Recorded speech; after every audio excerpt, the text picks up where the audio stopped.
Termites have been around for over 250 million years, since the time of the dinosaurs. They are able to eat through wood, soil, and other cellulose-based materials using their powerful mandibles. Some termite species are able to communicate with each other through pheromones and vibrations. Termites can be both beneficial and destructive to ecosystems, as they help break down dead plant material but can also cause significant damage to human structures. The queen termite can lay up to 30,000 eggs per day, making her one of the most prolific egg layers in the animal kingdom. Termites are able to digest cellulose with the help of protozoa and bacteria living in their gut. Some termite species can build mounds that are over 30 feet tall and are visible from space. Termites can survive without food for up to 2 weeks, but they require constant moisture to survive.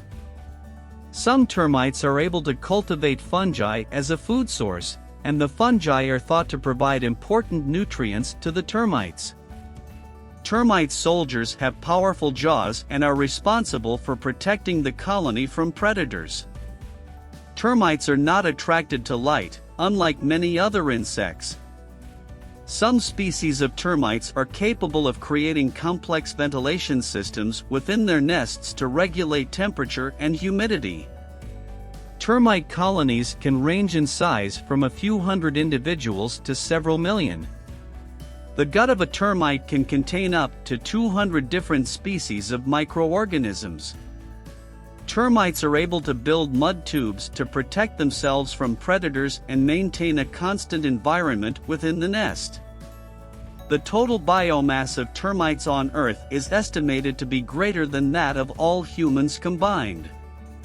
Termites can cause billions of dollars in damage to buildings and other structures each year.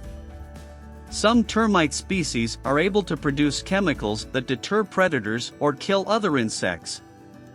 In some cultures, termites are considered a delicacy and are eaten as a source of protein. Termites are important decomposers in many ecosystems and play a vital role in nutrient cycling.